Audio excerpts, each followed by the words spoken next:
거룩하신 하나님 아버지, 복된 주일을 맞아 예배할 수 있도록 은혜 주심에 감사드립니다.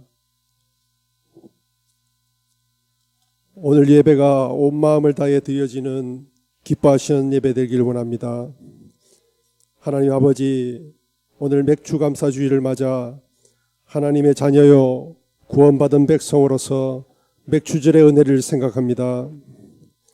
흑암의 권세 아래 애굽에서 죄와 사망의 노예로 고통하던 우리를 예수 그리스도의 보혈의 권능으로 불러내시고 죽음의 바다 홍해를 가르시고 건너게 하셔서 이곳 생명의 땅 복된 가나안으로 인도하여 주시니 참으로 감사드립니다. 광야 인생길 위에서 낮에는 구름 기둥으로 밤에는 불 기둥으로 보호하셨으며 날마다 하늘의 양식으로 먹이시고 목마를 땐 반석에서 나오는 생수의 강으로 마시게 하셨습니다. 마침내 요단강에 이르러 넘쳐 흐르는 강물을 멈춰 세우시며 은혜의 땅 젖과 꿀이 흐르는 가나안으로 인도하여 이렇게 풍성한 맥주절의 은혜를 누리게 하시니 감사드립니다. 맥주절을 맞아 초막 짓는 마음으로 생각합니다. 애굽을 떠나던 날 문설주에 바른 어린 양의 피로 죽음의 심판이 넘어갔던 6월절 그 밤을 생각합니다. 죄와 사망의 노예로 소망 없던 우리가 예수 그리스도의 보혈의 은혜로 아무 공로 없이 구원받아 이 자리에 있음을 고백합니다. 나의 나 된 것 오직 하나님의 은혜임을 다시 한번 고백하며 감사와 찬양을 올려드립니다. 주님의 교회 이 땅 가나안에서뿐 아니라 영원한 가나안 하늘복지에서 구원받은 백성들이 다 함께 6월절 구원의 은혜를 세세토록 찬양하는 그날을 소망합니다. 지난 한 주간 우리의 삶을 회개합니다. 6월절과 홍해의 기적을 경험하였음에도 불구하고 인생 광야길에서 어려움을 만날 때 애굽의 고깃가마를 그리워하던 이스라엘 모습이 나의 모습이 아닌지 돌아봅니다. 감사와 순종은 보이지 않고 온통 원망과 불평이요 죄와 허물만 남았습니다. 오직 예수 그리스도의 십자가를 의지하오니 보혈의 은혜로 우리의 죄와 허물을 덮어 용서하여 주옵소서. 오늘 말씀 전하시는 우리 목사님 성령께서 함께 하셔서 능력의 말씀, 생명의 말씀을 선포케 하옵소서. 말씀으로 우리 심령을 고양하시어 아버지와 그리스도의 사랑을 알게 하시고 감격케 하시며 그 사랑이 역동하여 우리로 하여금 더욱 성숙한 신앙으로 나아가도록 강권하옵소서. 까비떼 성령교회 사역을 위해 기도합니다. 복음의 역사, 구원의 역사가 선교 현장에서 일어나도록 성령의 나타나심과 능력으로 기름 부어 주옵소서. 특별히 우리 목사님 건강 잘 회복되도록 은혜 주시며 늘 안전으로 지켜 주옵소서. 현지 성도들의 신앙이 성장하도록 하시며 성전 건축도 잘 진행되도록 인도하여 주옵소서. 여러 질병과 병원 검사 가운데 은혜를 구하는 지체들을 위해 기도합니다. 주님의 평강과 함께 치유의 은혜를 부어 주옵소서. 병상에서 일어나 이전보다 더 강건하도록 회복시켜 주옵소서. 주일학교를 위해 기도합니다.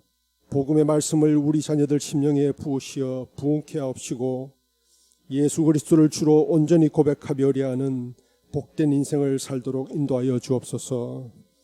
기도로 준비 중인 성경학교와 수련회를 위해 큰 은혜를 내려 주옵소서.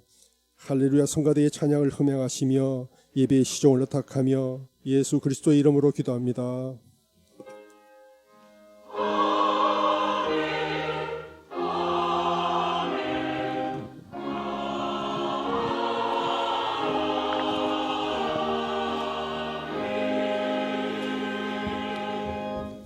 성경 봉독입니다. 서기관들과 바리새인들이 음행 중에 잡힌 여자를 끌고 와서 가운데 세우고 예수께 말하되 선생이여 이 여자가 간음하다가 현장에서 잡혔나이다. 모세는 율법에 이러한 여자를 돌로 치라 명하였거니와 선생은 어떻게 말하겠나이까.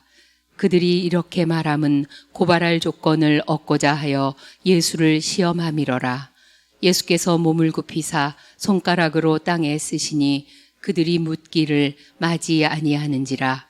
이에 일어나 이르시되 너희 중에 죄 없는 자가 먼저 돌로 치라 하시고 다시 몸을 굽혀 손가락으로 땅에 쓰시니 그들이 이 말씀을 듣고 양심의 가책을 느껴 어른으로 시작하여 젊은이까지 하나씩 하나씩 나가고 오직 예수와 그 가운데 섰는 여자만 남았더라. 예수께서 일어나사 여자 외에 아무도 없는 것을 보시고 이르시되 여자여 너를 고발하던 그들이 어디 있느냐? 너를 정죄한 자가 없느냐? 대답하되 주여 없나이다. 예수께서 이르시되 나도 너를 정죄하지 아니하노니 가서 다시는 죄를 범하지 말라 하시니라. 아멘. 예수님의 보혈에 대해서 오늘하고 다음 주 두 주에 걸쳐서 본문을 중심으로 말씀을 나누겠습니다. 주님의 보혈과 우리의 관계, 예수의 피, 예수의 보혈을 믿으면서도 좀 정리가 안 된 분이 계신 것 같아요. 그래서 이번 주하고 다음 주하고 이 말씀을 가지고 여러분 개인적으로 정리를 하셔서 신앙적인 유익이 조금이라도 되었으면 좋겠습니다. 현장에서 가늠하다가 잡힌 여인입니다. 법에 정통한 서기관과 바리새인들이 예수님 앞에 데리고 오죠. 데리고 온 이유는 예수님을 시험하려고 하는 거예요. 테스트하려고. 6절입니다. 그들이 이렇게 말함은 고발할 조건을 얻고자 하여 예수를 시험함이러라. 예수께서 몸을 굽히사 손가락으로 땅에 쓰시니. 이 사건은 보기보다는 굉장히 어렵습니다. 예수님은 사랑의 하나님이야. 어떤 죄라도 사랑하시는 분이 예수님이야. 이렇게 정리를 하면 큰일 납니다. 모든 종교는 사랑을 얘기하죠. 근데 기독교는 사랑만 이야기하는 것이고 항상 50%는 그러니까 100%인 50%는 사랑이고 100%인 50%는 공의입니다.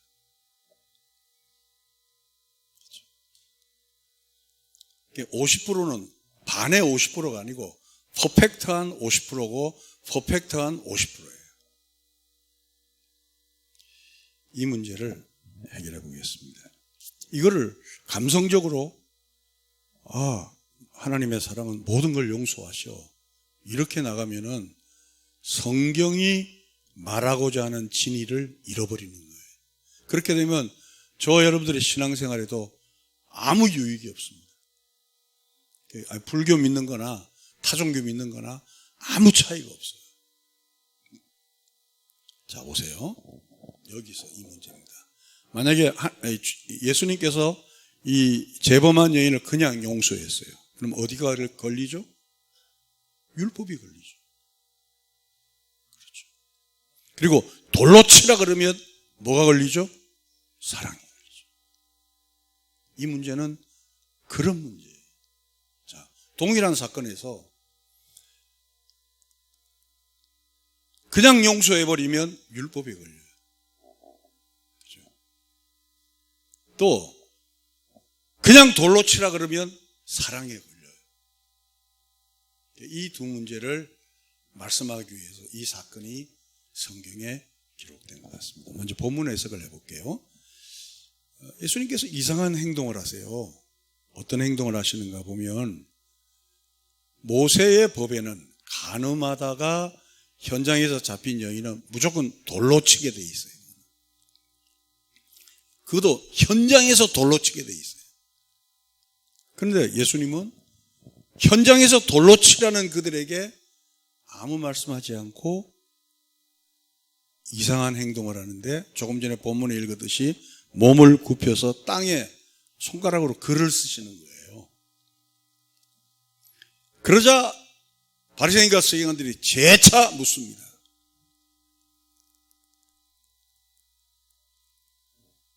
그러니까 예수님께서 하시는 말씀이 나도 너를 정죄하지 않는다는 거예요. 다시 한 번 더 8장 8절을 여러분 잘 아시지만 짧은 글이지만 다시 읽어보겠습니다. 다시 몸을 굽혀 손가락으로 땅에 쓰시니. 도대체 이게 무엇을 의미하느냐는 거예요. 성경에는 손가락이 나타나서 글 쓴 것이 3번 나와요. 3번. 여러분 기억하시면 신앙생활에 도움이 될 거예요. 첫째 하나는 다니엘서에서 나와요. 여러분 잘 알죠? 메네 데겔 우르바신. 조금 이따 설명하겠습니다.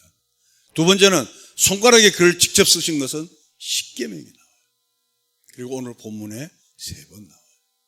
자 보세요. 메네 데겔 우르바신 하고 십계명하고 오늘도 이 내용이 공통점이 있어요. 그거를 추적하면 기독교는 이런 거구나 하는 것을 알게 되죠. 사실 우리 많은 사람들 안에서 기독교는 사랑의 종교하는 사람이 너무 많아요. 난 아주 짜증이 나요. 나 그러면 하나님의 영광의 빛이 가려버리는 거예요. 십자가의 은혜가 가려버리는 거예요. 여러분 십자가가 온전한 사랑도 되지만 온전한 뭐를 이루기 위해서? 공의를 이루기 위해서 예수님이 돌아가셨잖아요. 그 문제를 해결하는 거죠. 다니엘서 5장 24절 조금 길지만 여러분 설명이 안 되면 성경을 모르면 설명이 안 돼요. 한번 들어보겠습니다. 이러므로 그의 앞에서 이 손가락이 나와서 이 글을 기록하였나이다. 기록된 글자는 이것이니 곧 메네 데겔 우바르신이라. 그 글을 해석하건대 메네는 하나님이 이미 왕의 나라의 시대를 세워서 그것을 끝나게 하셨다. 잠깐만요. 26절에 보니까 메네란 뜻은 하나님께서 왕을 달아보니까 이거 함량 미달이에요. 그래서 이제 이 나라는 끝났다는 거죠. 27절입니다. 데겔은 왕을 저울에 달아보니 부족함이 보였다 하미요. 베레스는 왕의 나라가 나뉘어서 메대와 바사 사람에게 준 바 되었다 함이니이다. 하니 이에 벨사살이 명하여 그들이 다니엘에게 자주색 옷을 입히게 하며 금사슬을 그의 목에 걸어주고 그를 위하여 조서를 내려 나라의 셋째 통치자로 삼으니라. 그날 밤에 갈대아 왕 벨사살이 죽임을 당하였고 메대 사람 다리오가 나라를 얻었는데 그때 다리오는 62세였더라. 다시 한번 정리하겠습니다. 벨사살이 누구냐면 여러분 느부갓네살 왕 이름 들었죠? 그 아들이에요. 느부갓네살이 이제 예루살렘을 공격해서 이상하게 느부갓네살은 성전에 있는 성꿀을 그렇게 막 훔쳐와요. 왜? 전부 다 순금이니까. 옛날 교회 아십니까? 촛대가 무슨 색깔이죠? 금촛대. 그 천주교 같은 데 진짜 순금이에요. 여러분 무슨 장발장이나 이런 데 보면 훔치고 막 그런 사건이 나오잖아요. 금촛대. 그러니까 이 느부갓네살이 성전에 들어가서 성꿀을 다 훔쳐오는 거야. 성전에 보면 잔도 있고 뭐 금촛대도 있고 다양하게 많잖아요. 이걸 가지고 술을 부어 먹는 거야.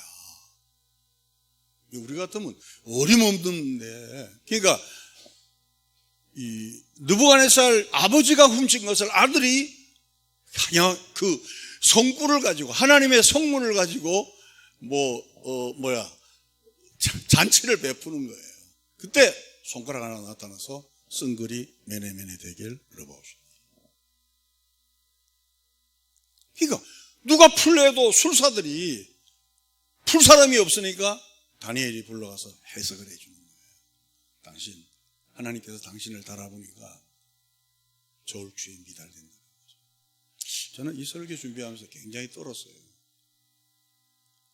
과연 하나님께서 우리를 닮으면 어떻게 됐을까? 정말 다시 이야기합니다. 천국은 교회 다닌다고 다 가는 거 아니에요. 믿습니까? 그럼요. 교회 다닌다고 천국 다 안 갑니다. 천국은 하나님의 은혜로 구원을 받지만 그 하나님은 전능하신 분이기 때문에 분명히 그 사람에게 구원받은 증거가 나온다 안 나온다? 나오게 돼 있어요. 왜? 그분이 실패가 없으니까. 믿습니까? 두려워하세요. 그래서 바울은 너희의 구원을 두렵고 떨림으로 이루라는 거예요. 구약에서는 그걸 뭐라고 표현하냐면 저울추로 다는 거예요. 다니까 함량이 미달이거든요. 그리고 그날 밤에 벨사살은 죽고 그 나라는 나누게 된 거예요. 그러니까 다니엘서에 나타난 손가락은 하나님의 뭐가 행해진 거죠? 공의가 행해진 거예요. 이해가시면 아멘? 그렇잖아요. 그러면 두 번째는 십계명이에요. 법궤 안에 있는 지금 십계명은 두 번째 거죠. 첫 번째 십계명을 받으러 올라갔는데 하나님께서 그걸 직접 써서 주셨다고 성경은 기록하고 있어요. 자, 십계명은 사랑입니까? 공입니까? 거의 다 공이죠. 하나님께서 구원받은 우리에게 이건 하지 마라, 이건 해서 안 돼, 이러면 안 된다, 그걸 십계명에 기록한 거예요. 이해가십니까? 그리고 오늘 그러면 자 보세요. 간음하다가 현장에 잡힌 여인을 예수님이 손가락으로 썼어요. 손가락으로 썼어요. 뭐에 대해서 쓴 거로 추측이 되죠? 하나님의 공의에 대해서 추측이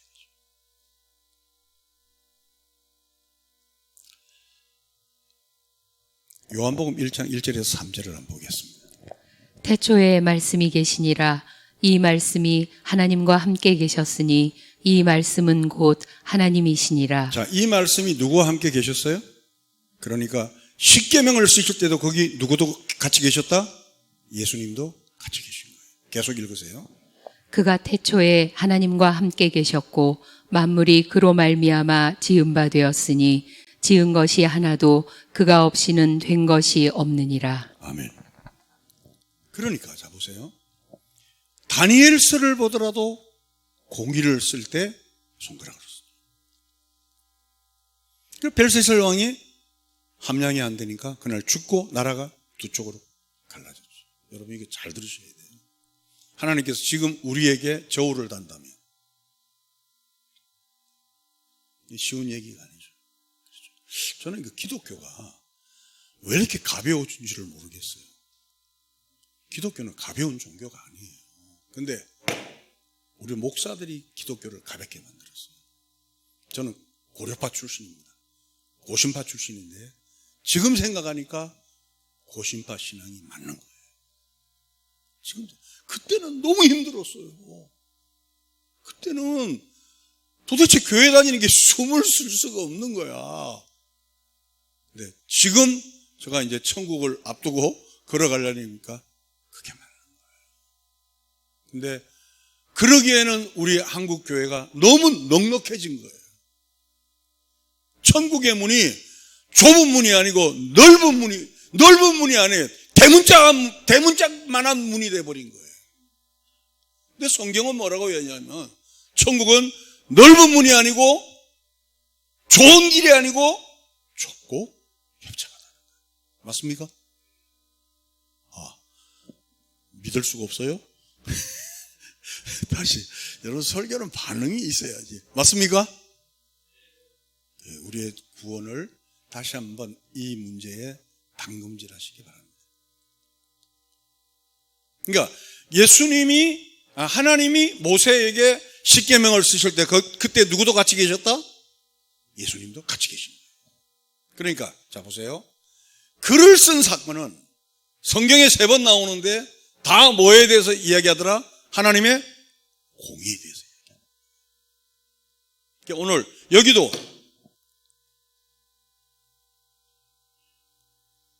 현장에서 이 여인을 그냥 턱 용서한 것이 아니고 글을 쓰면서 이 여인을 예수님도 고소하는 거예요. 예수님, 이 여인에 대해서. 핸드릭슨 주석은 이렇게 이야기하고 있습니다. 예수님이 십계명을 땅에 쓰심으로 지금 이 여인에게 공의를 묻고 있다.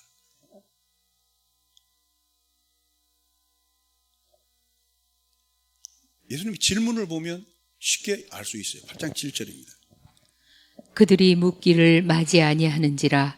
이에 일어나 이르시되 너희 중에 죄 없는 자가 먼저 돌로 치라 하시고. 자, 8장 7절에 보면 죄 없는 자를 딱 걷어내면 이 여인을 뭐로 치라는 거죠? 돌로 치라는 거죠. 돌로 치라는 거예요. 왜? 예수님은 지금 십계명을 동원하고 율법을 동원해서 이 여인을 고소하는 거예요. 이 여인을 돌로 쳐라는 거예요. 그러나 누구만? 죄 없는 자.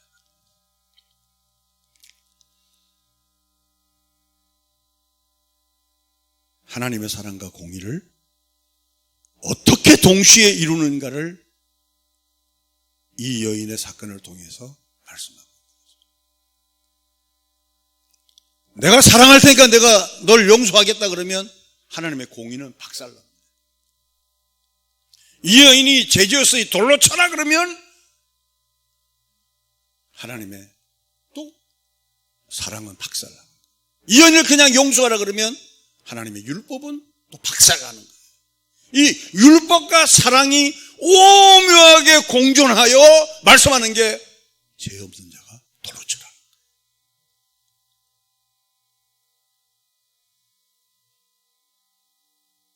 이것이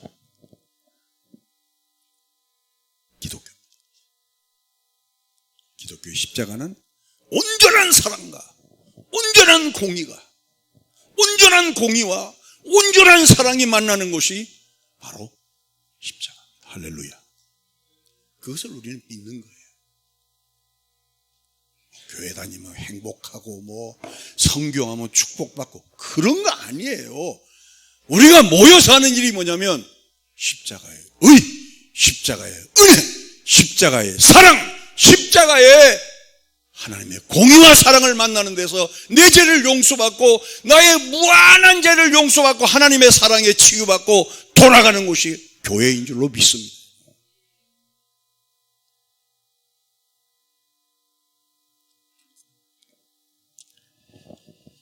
출애굽기 32장에 보면 모세가 십계명 받으러 시내산에 올라가죠. 40일 동안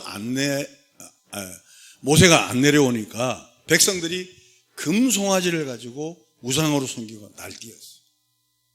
금송아지를 가지고 우상으로 날뛰었다는 얘기는 히브리어 원문에 보면 창기들하고 별짓을 다 한 거예요. 창기들. 옛날 그 당시에 고대의 종교는 모든 것이 그거하고 연결이 돼 있어요. 그러자 모세가 십계명을 받고 오다가 이걸 깨트려 버린 거예요. 출애굽기 32장 18절입니다.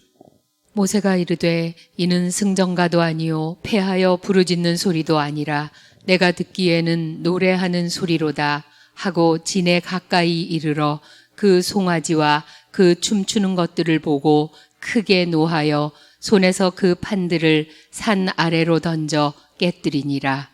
모세가 그들이 만든 송아지를 가져다가 불살라 부수어 가루를 만들어 물에 뿌려 이스라엘 자손에게 마시게 하니라. 그러면 지금 법궤에 있는 그 돌판은 첫 번째 거예요, 두 번째 거예요? 응? 두 번째 거죠. 출애굽기 34장 1절입니다. 여호와께서 모세에게 이르시되 너는 돌판 둘을 처음 거와 같이 다듬어 만들라. 내가 깨뜨린 처음 판에 있던 말을 내가 그 판에 쓰리니. 여기서 이제 우리가 기억할 것은 왜 하나님께서 두 번째 돌판을 다시 써 주었을까 하는 거예요. 하나님의 원래 계획은 그거였잖아요. 이새끼랍니다. 죄송합니다. 제가 아직도 이분 성결이 못해가지고 하나님의 계획은 다 쓸어버리고 모세를 중심으로 새로운 민족을 만들겠다는 것이 하나님의 계획이었어요. 근데 모세가 사정사정하는 거예요. 그러니까 두 번째 돌판을 써주는데 아니 하나님 입장에서는 그래? 그럼 내가 너를 용서할게. 다시 그러지 마. 그러면 될 텐데 두 번째 돌판을 쓰시는 거예요. 무슨 얘기냐? 내가 용서는 하되 하나님의 공의는 양보하지 않겠다는 거예요. 이해가시면 아멘? 성경은 조금은 생각을 하셔야 돼요. 아, 예수 믿으면 참 좋아.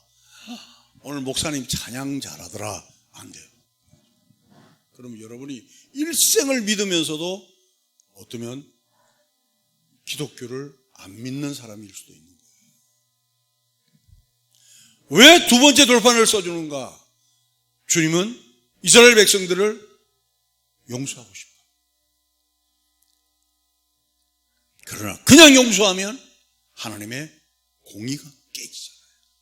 그러니까 두 번째 돌판에 하나님의 공의를, 시퍼런 하나님의 공의를 기록하고 공의는 공의대로 살리고 사랑으로 그들을 용서하는 거예요.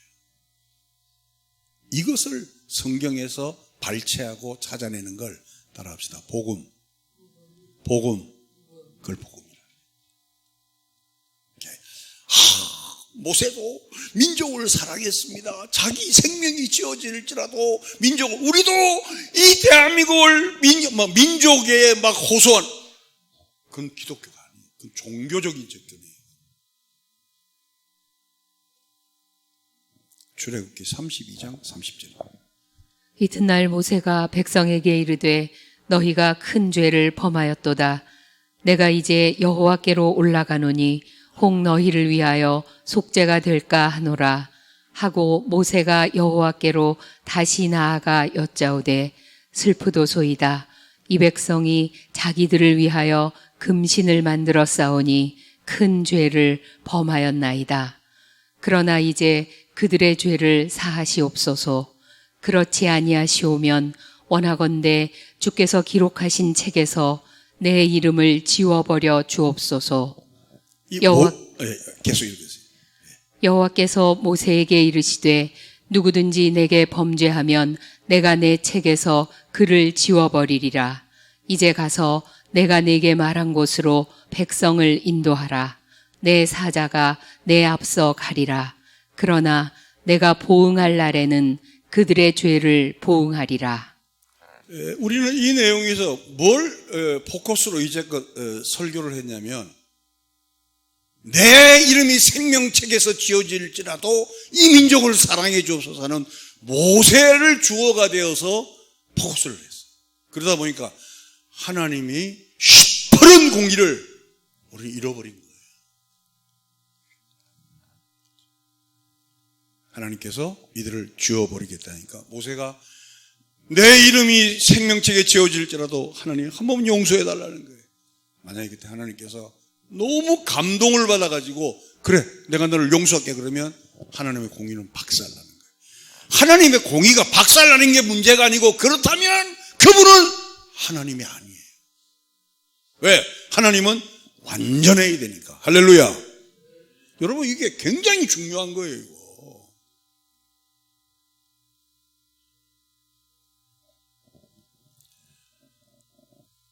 하나님께서는 두 번째 돌판을 만드시면서 그의 공의도 세우면서도 그의 사랑을 완성하시는 것이 출애굽의 얘기요, 요한복음 오늘 공부하는 내용의 이야기인 것입니다.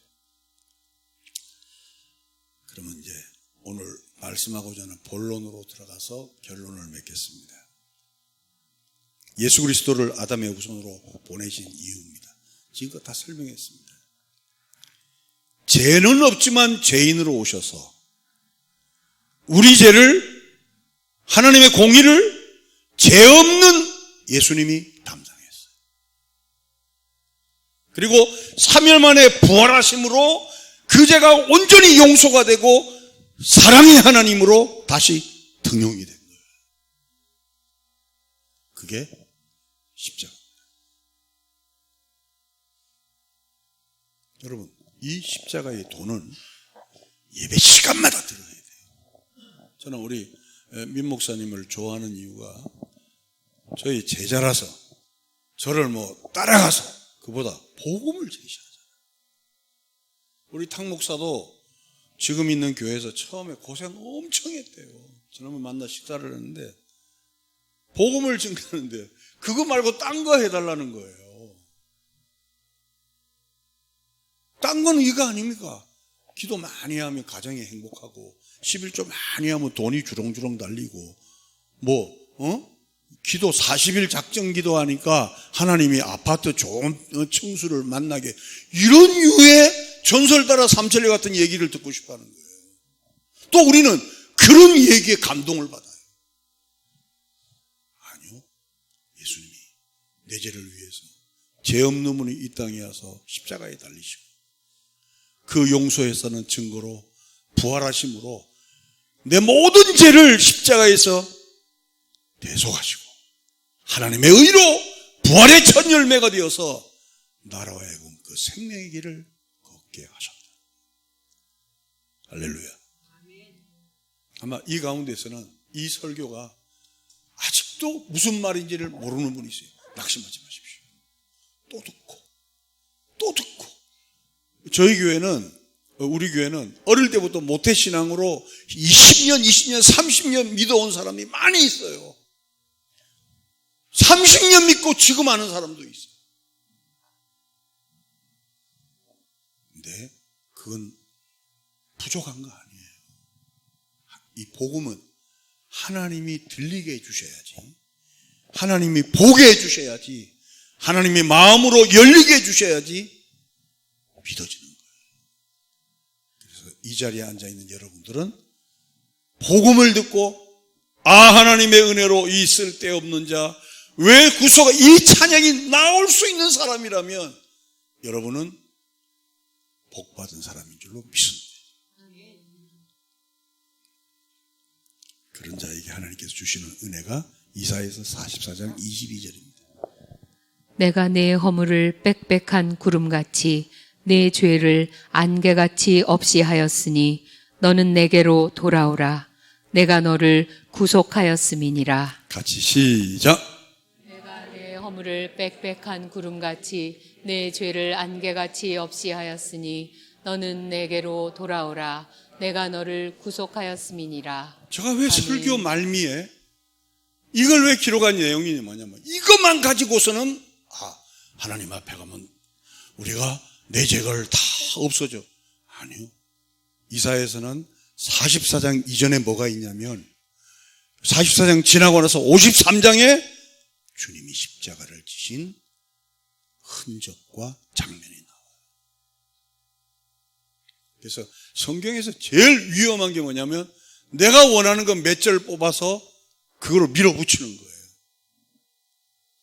오늘 본문을 준비하면서 저와 여러분들이 하나님의 공의가 만족되고 하나님의 사랑이 만족되기 위해서 죄 없으신 예수님이 피를 흘려 그 일을 치루어서 우리에게는 그 빽빽한 죄가 용서함을 받았다는 하나님의 사랑을 깨닫는 이 아침이 되었으면 좋겠습니다. 그의 아들 예수 그리스도의 피를 흘려 온전한 사랑과 온전한 공의를 치루셨다는 것이 우리에게는 큰 힘이 되고 큰 증거가 됨을 다시 한번 고백하며 그 하나님을 보내신 그 예수님을 보내신 하나님과 예수 그리스도의 십자가의 대속의 은혜를 찬양하며 주님 앞에 고개 숙인 성도들에게 십자가의 그 기름 부으신 은혜를 이 아침도 동일하게 나리워 주시옵소서. 우리가 오늘 요한복음을 통해서 하나님의 공의로우심과 하나님의 사랑이 어떻게 동시에 십자가에서 이루어진나를 확인하면서 이제는 내가 믿는 그 십자가가 다시 한번 나에게 큰 의가 되며 내가 믿는 그 십자가가 내 믿음의 기초가 되고 내 믿음의 확인의 근거가 되는 은혜가 십자가 외에는 다른 것이 없음을 고백하며 주님을 이 아침도 찬양합니다. 간증, 경험, 체험, 여름밤의 세레나다처럼 지나갈 것에 대해서 연연하지 말게 하시고 날 구속하신 그 십자가의 은혜, 나의 큰 힘과 증거가 되시는 예수의 보혈의 그 은혜만을 붙들고 붙드는 동서울 성령교회 교우들이 될 수 있도록 축복하여 주옵소서. 남은 인생 주님 앞에 의지하며 내 육체가 후패하고 나의 정신력도 혼미해질 때인다 할지라도 십자가에 분명한 돌을 붙드는 믿음의 사람들이 될 수 있도록 축복하여 주옵소서. 부활이요 생명이신 우리 구주 예수 그리스도의 은혜와 하나님 아버지의 극진하신 사랑하심과 성령님의 교통 충만하신 역사가, 그분이 사랑하셔서 나를 지명하여 부르시고 그 은혜로 말미암아 그 십자가의 사랑으로 말미암아 지금 이 자리에 앉아 있음을 찬양하는 주의 백성 머리 위에 하나님의 축복이 영원토록 함께 있을지어다. 아멘.